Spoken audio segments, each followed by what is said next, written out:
ಮಗ್ಗಿ ಪುಸ್ತಕ ಮಗ್ಗಿ ಪುಸ್ತಕ ಅಂದರೆ ಜ್ಞಾಪಕ ಬರೋದು ಯಾವುದು? ನಾವೆಲ್ಲ ಸ್ಕೂಲಲ್ಲಿದ್ದಾಗ ಒಂದಿಷ್ಟು ಈ ಥರ ಒಂದು ಸ್ಮಾಲ್ ಆಗಿರೋದು ಒಂದು ಪುಸ್ತಕ ಬರೋದು. ಅದನ್ನು ತೊಗೋಬೇಕಾದ್ರೆ ದುಡ್ಡು ಕೂಡಾಕಿ ತಗೊಳ್ತಾ ಇದ್ವಿ. ಮೇಷ್ಟ್ರು ನಮ್ಮ ಮಗ್ಗಿ ಹೇಳ್ಕೊಡೋರು, 2 1 2 2 2 4 ಅಂತಿಗೆಲ್ಲ ಹೇಳ್ಕೊಡೋರು. 1ರಿಂದ 10 ಈ ಥರ ಹೇಳ್ಕೊಡೋರು. ನಾವು ಅದನ್ನು ಬಾಯ್ಪಾಠ ಮಾಡ್ತಾಯಿದ್ವಿ. ಏನು ಹೇಳೋದು ಅಂದ ತಕ್ಷಣ ಮಗ್ಗಿ ಅಂದ ತಕ್ಷಣ ಏನಂದರೆ ಅದೇ ಬೇಸಿಕ್ಕು ಮನುಷ್ಯನಿಗೆ. ಏನಂದರೆ ಕ್ಯಾಲ್ಕುಲೇಷನ್ ಅನ್ನೋದಿದೆಯಲ್ಲ, it is nothing but a mathematics.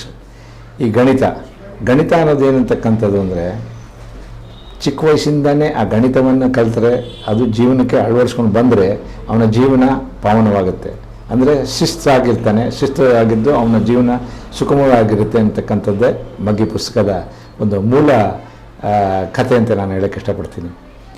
ಯಾವುದೇ ರೀತಿ ಏನೇ ಆದ್ರೂ ಜೀವನದಲ್ಲಿ ನಾವು anything and everything should be on calculation ಅಂತ ನಾವು ಹೇಳ್ತೀವಿ. ಈಗ ಫಾರ್ ಎಕ್ಸಾಂಪಲ್ಲು ಒಂದು ಮನೆ ನಡೆಸಬೇಕು ಅಂತಂದಾಗ ಅವನಿಗೊಂದು ಸಂಬಳ ಬರುತ್ತೆ ಅಂತ ಇಟ್ಕೊಳ್ಳಿ. ಅವನಿಗೊಂದು ಲಿಮಿಟೇಷನ್ ಆಫ್ ದಿ ಸ್ಯಾಲ್ರಿ ಅಂತ ಇರುತ್ತೆ. ಆ ಸ್ಯಾಲ್ರಿ ಒಳಗಡೆ ಅವನ ಚೌಕಟ್ಟಿನಲ್ಲಿ ಅವನ ಮನೆಯನ್ನು ನಡೆಸಬೇಕು. ಆದರೂ ಸಹ ಈ ಉಳಿತಾಯ ಅಂತಕ್ಕಂಥದ್ದಿಲ್ಲ, ಉಳಿತಾಯ ಮಾಡಲಿಕ್ಕೆ ಆಗೋದಿಲ್ಲ ಎಷ್ಟೋ ಸಮಯ. ಯಾಕೆ ಅಂತಂದರೆ, ಈ ಕಾಯಿಲೆ ಕಸಾಯಗಳು ಬಂದಾಗ ಆಪದ್ದನ ಅಂತ ಇಡಬೇಕು. ಈ ಆಪದ್ದನ ಇಡೋದಕ್ಕೋಸ್ಕರ ಕ್ಯಾಲ್ಕುಲೇಷನ್ ಇದ್ದರೆ ಆಪದ್ದನವನ್ನು ಇಡ್ತಾನೆ ಅವನು. ಸೊ ಕ್ಯಾಲ್ಕುಲೇಷನ್ ಇಲ್ಲ ಅಂದಾಗ ಆಪದ್ದನ ಇಡೋದಿಲ್ಲ. ಸೊ ಆವಾಗ ಏನಾಗುತ್ತೆ,